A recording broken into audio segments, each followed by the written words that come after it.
슬레이트 치겠습니다. 안녕하세요. 오늘 발표를 맡은 최세영입니다. 저는 올 프린티드 마이크로 슈퍼 캐패시터에 대해서 발표를 할 예정입니다.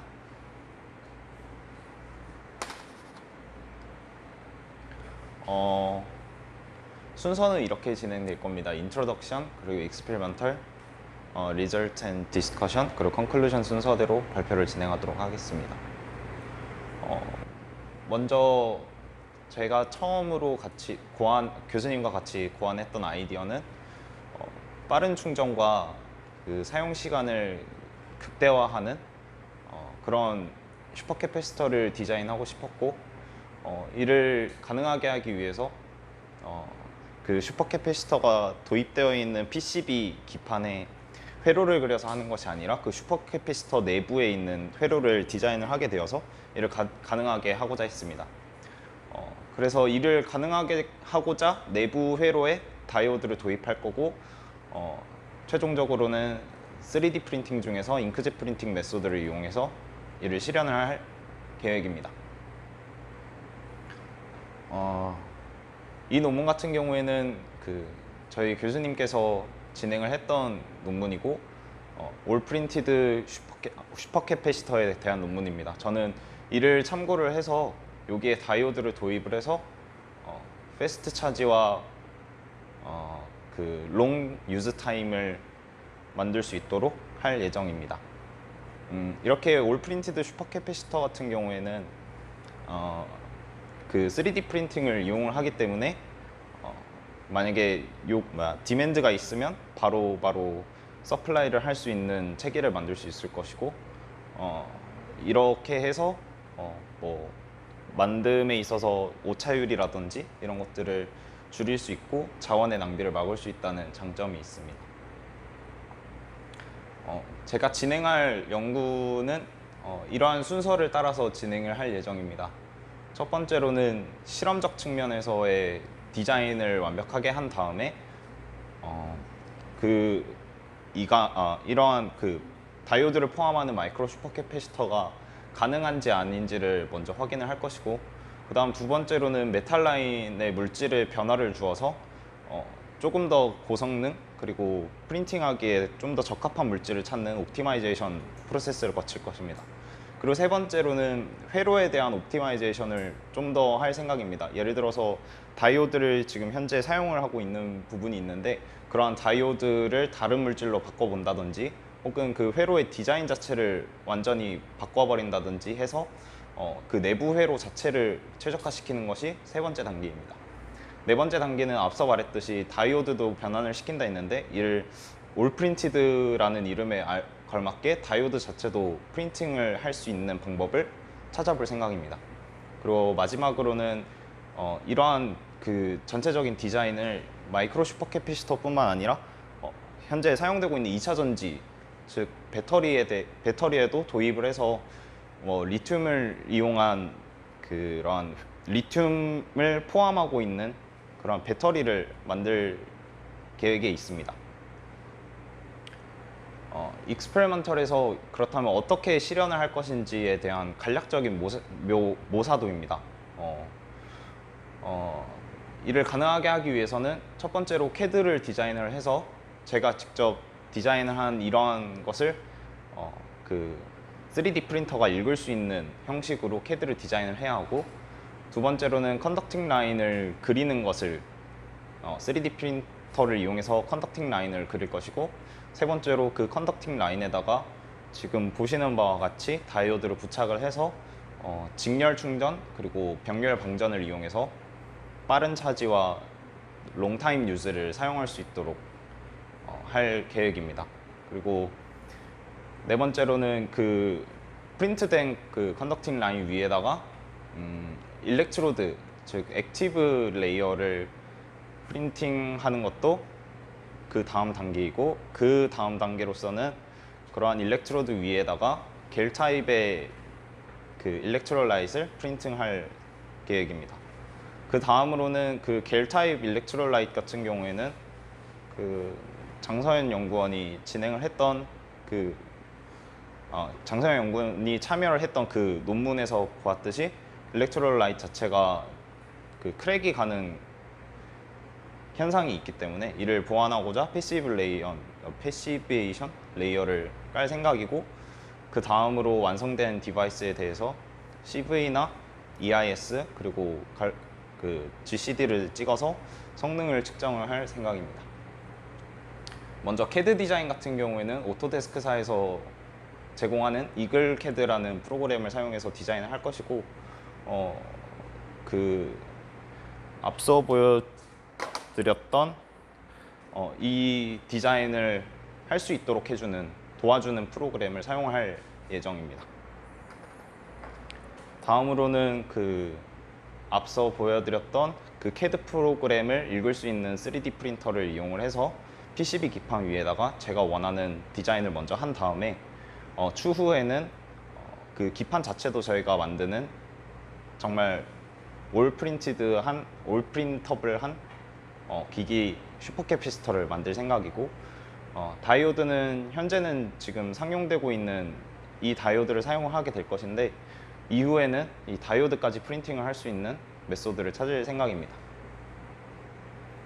그 다음에 일렉트로드나 일렉트로라이트 같은 경우에는 위에 보이는 세 가지 물질이 주로 이루어지는 것이 그 EDLC 물질로 사용을 할 예정이고, 아래 보이시는 것을 일렉트로라이트, 겔 타입의 일렉트로라이트에 들어갈 물질들입니다. 그리고 아널리시스는 앞서 말씀드렸듯이 CV 그리고 GCD, EIS를 통해서 그 특성을 확인을 하게 될 것이고, 제가 만약에 제가 도입한 다이오드가 정상적으로 작동이 된다면 이 GCD 부분에서 패스트 차지로 빨리 올라가겠지만 디스차지 할 때는 아래쪽에서 쭉 길게 이용하게 되는 모습을 나타낼 것이라고 예상을 하고 있습니다. 지금까지 실험에 대한 트라이얼 이미지들인데, 이 물질 같은 경우에는 일렉트로드 물질로 그 MSC30이라는 물질을 사용하고자 했으나 착오가 있어서 그 물질을 이용하지 못했고, 이를 AC, 액티베이티드 카본을 이용을 해서 다시 실현을 할 생각입니다. 이렇게 만들어진 물질을 그 3D V1 프린터의 디스펜서에 들어갈 수 있는 카트리지에 담아준 다음에 저렇게 3D 프린팅 과정을 거쳐서 제가 원하는 디자인에 도입을 할 생각입니다. 이는 트라이얼을 했던 이미지인데 아직까지 물질적인 최적화 부분이 진행되지 않아서 저렇게 크랙이 생긴 것도 확인을 할 수 있지만, 차후에는 좀 더 안정적인 물질을 사용하고 그리해서 좀 도입을 할 생각입니다. 그리고 현재 진행하고 있는 겔 타입 일렉트로라이트 경우에는 우측에 보이시는 두 개의 이미지는 그 고형분의 웨이트 퍼센트를 약 3.2% 정도로 했을 때 보여지는 그림입니다. 근데 제가 애초에 처음에 도입을 했던 이미지를 보시면 다이오드를 포함하는 이 이미지에서 겔 타입 일렉트로라이트는 가운데 부분을 비워놔야지 연결이 되지 않아야 하는 회로의 그림입니다.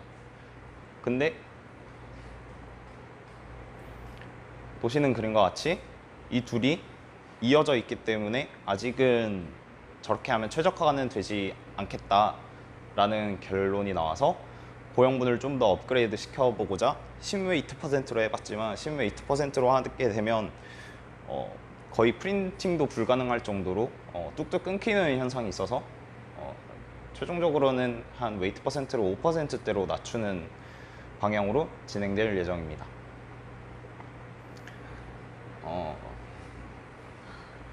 저희 교수님이 나사와 함께 진행을 했던 논문에 대한 이미지인데, 제일 위에 보이시는 그림이 그 제가 프린팅하고자 했던 EDLC 물질의 템 이미지입니다.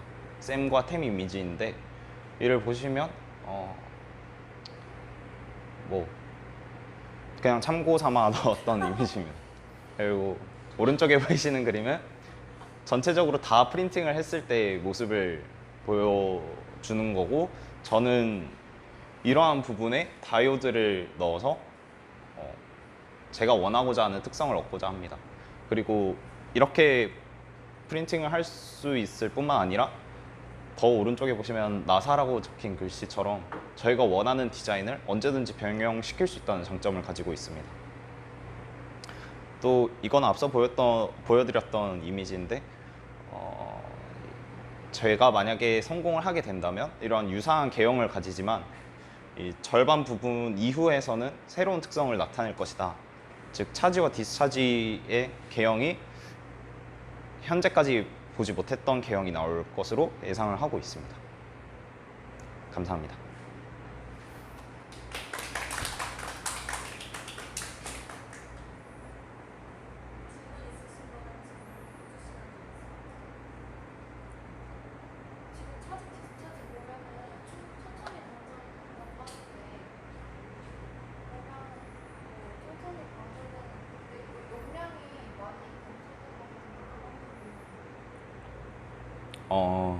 아무래도 다이오드 자체도 저항으로 작용을 하기 때문에 분명히 용량적인 측면에서 감소가 일어나겠지만 근데 이를 보완할 수 있는 방안을 모색할 계획이고, 실제로 아직까지 테스트가 안 돼서 정확하게 말씀은 못 드리겠지만 그래도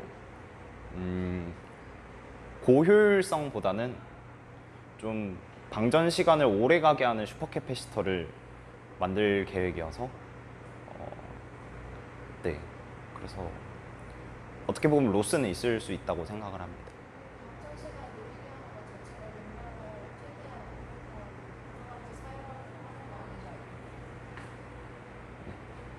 방전 시간 오래 하는 게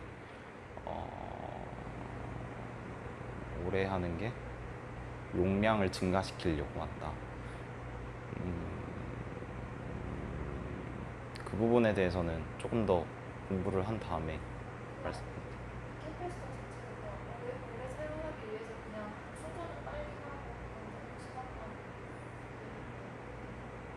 그렇죠. 근데 만약에 현재 지금 이 그래프만 봐도 빠른 스캔 레이트에서는 충전을 빨리 하고 방전도 빨리 끝난다는 단점이 있는데, 이 똑같은 스캔 레이트에서 충전은 이 그래프를 따라가지만 방전은 이 그래프를 따라간다고 생각을 하시면 될 것 같습니다. 즉 충전 시간은 최소화로 하고 방전 시간을 극대화하게 되는 모형을 가지도록 하기 위해서 다이오드를 도입을 했습니다.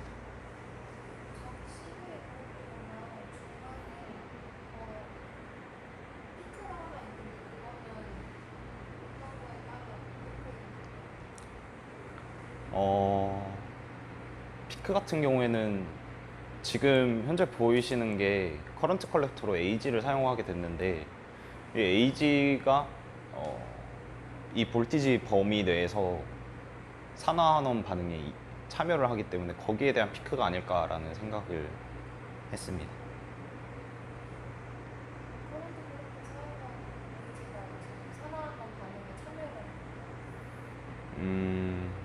저도 정확하게는 모르겠지만 아마 그러지 않을까라는 생각을 했습니다. 그래서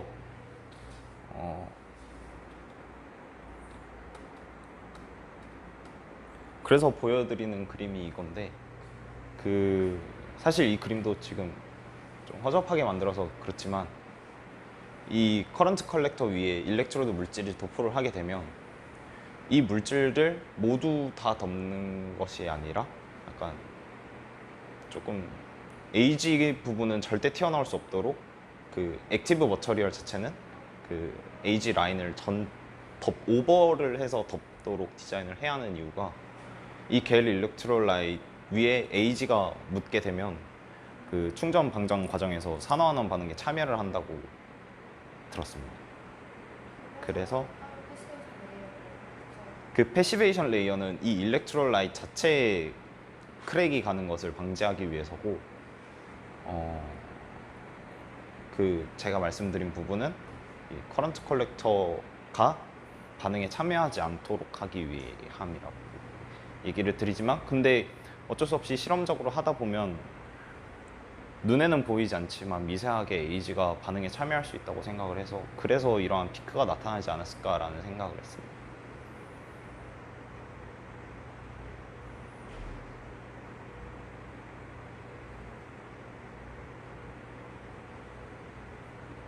다른 질문 있으실까요?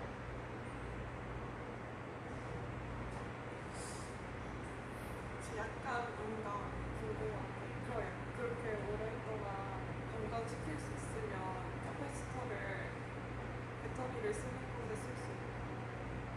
그러니까 원래 막 캐패시터 쓰는 곳이 한 번에 엄청 많은 출력을 내려고 지금까지 캐패시터를 쓰고 있는 거잖아요. 근데 만약에 걔가 오랫동안 방전을 할 수 있다 그러면 지금 배터리 쓰는 곳에 캐패시터를 대체할 수 있는 건 말하는 네, 그런 부분도 가능할 것 같고 제가 지금 디자인한 회로 같은 경우에는 이렇게 어떻게 보면 두 개의 배터리가 충전 시에는 이렇게 병렬로 충전이 되고 방전 시에는 직렬 연결이 되는 구조를 가지기 때문에 반대로 충전 때 직렬 구조를 가지게 되고 방전 때 병렬 구조를 가지게 되는데 지금은 어떻게 보면 두 개의 셀을 한 평면에 그린 거잖아요. 근데 이를 숫자를 많이 늘려서 본인이 원하는 볼티지량을 만들게 할 수 있다라는 개념인 거죠. 예를 들어서 이거 셀 하나당 예를 들어서 뭐라고 해야지? 1볼트를 낼 수 있는 거를 직렬 두 개를 연결을 하면 2볼트를 쓸 수 있잖아요. 대신 이 2볼트짜리를 병렬로 바꾸면 다시 1볼트가 되는 약간 여러 개를 쓰면 자신이 원하는 포텐셜을 가지고 사용을 할 수 있는 디자인이 나오지 않을까라는 생각을 해봤습니다. 그럼 어쨌든 배터리보다는 연결적인 측면에서 그거에서 강점을 가지진 않지만 충전이 빨리 고속 충전이 가능하다는 그런 컨셉이 네, 그렇습니다.